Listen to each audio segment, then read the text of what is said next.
समझदार सेवकों को अयोध्या का अधिकार दिया है कि भैया मेरी अयोध्या की देखरेख रखना। मैया जानकी के माता पिता गुरुदेव अपनी तीनों माताओं को साथ लेकर के कुछ सैनिक बल साथ में लिया और भैया भरत अपने भैया राम से मिलने के लिए चले हैं। निषाद राजगुह ने बताया है भैया भरत राम चित्रकूट पर्वत पर मिलेंगे आपको। चित्रकूट पर्वत के समीप भरत जी ने अपने डेरा को लगवा दिया।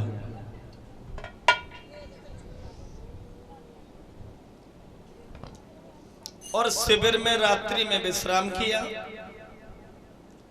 सुबह होती ये विचार आया है गुरुदेव मैं अपने भैया के दर्शन करूं तो कौन सा मुंह लेकर के करूं। अरे मेरे कारण मेरा भाई बन के लिए गया, मेरे कारण ही मेरे पिता ने अपने प्राणों को छोड़ दिया। वो मां जिसकी अभी ज्यादा समय नहीं हुई शादी किए हुए, जिसने कभी महलों से नीचे कदम नहीं रखा, जो नंगे पांव ककड़ीली जमीन पे चल रही है, मैं कौन सा मुंह लेके लोगों के सामने जाऊं। आज अपने परिवार के बिरह के गोते खा रहे हैं भैया भरत। गुरुदेव को लेकर के भरत भैया पहुंचे हैं तो तीनों भाई पर्वत के ऊपर, दोनों भाई और मैया जानकी बैठे हैं। भैया भरत की इतनी हिम्मत नहीं पड़ी जो भगवान श्री राम के सामने पहुंच जाए।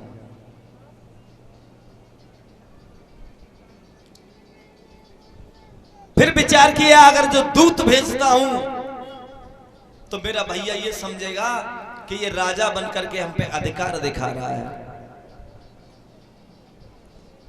डायरेक्ट खुद गए, बाहर से ही आवाज लगा दी और जमीन पे मुंह के भर भैया भरत लेट गए। मैं अपने भैया को मुंह नहीं दिखा सकता। राम ने अपने भैया भरत की आवाज सुनी,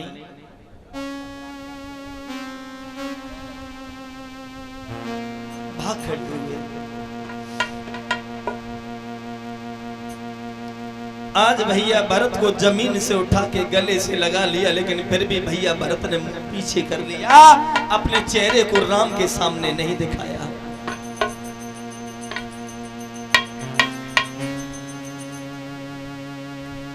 बार बार प्रभु श्री राम कह रहे हैं भैया भरत इतने दुखी काहे को।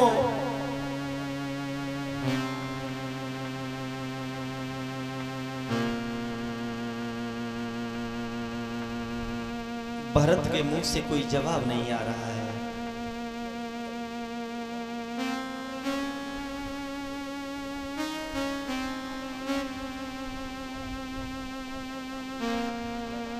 और जब भरत और श्री राम दोनों मिल गए तो पीछे से तीनों माताएं आ गई। जो कौशल्या कैकेयी और सुमित्रा को देखा, वो भी विधवा वेश में, तो प्रभु श्री राम का कलेजा फट गया।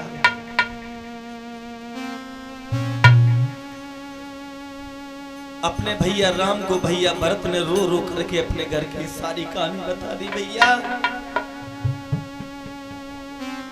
पता नहीं किस अभागे की हमारे घर को नजर लग गई, जो तुम तीनों लोग आज वन में हो और पिताजी ने तो बाबूजी ने शरीर को ही छोड़ दिया।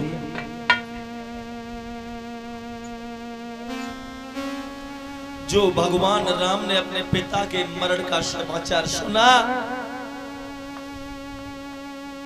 प्रभु श्री राम बहुत रोए हैं अपने बाबूजी की याद करके। वहीं जल तर्पण किया है। भरत अपने तीनों माताओं और गुरु को लेकर के अपने शिविर में आए हैं। 5 बैठकी हुई है वहां पर। पहली बैठकी में यह प्रस्ताव रखा गया कि राम को किस प्रकार से मनाया जाए जो लौट करके अयोध्या में चले। ये हिम्मत किसी की नहीं पड़ रही है कि राम से ये कह दे कि बेटा राम तुम अयोध्या में लौट चलो। पहला दिन इसी वार्तालाप में निकल गया। दूसरी बैठक हुई। दूसरी बैठक में मैया सीता की मां सुनैना अपनी बेटी सीता से मिलने के लिए गई है।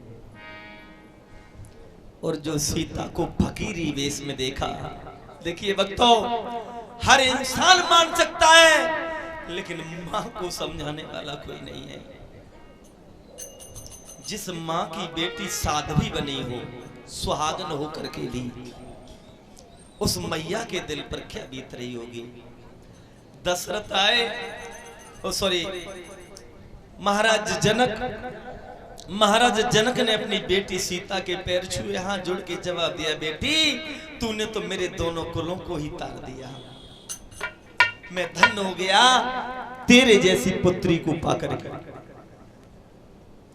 तीसरी बैठक हुई है।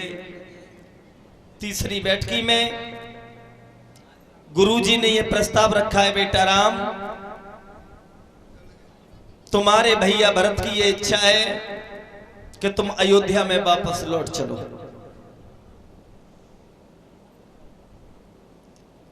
राम ने जवाब दिया है, गुरुदेव अपने भैया को मैं अच्छी तरह से समझता हूं।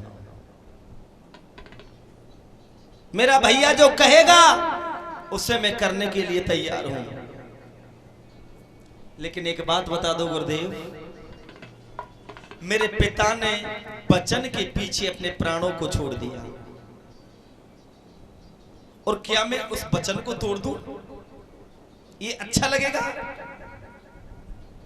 चौथी बैठक भी बेकार हुई।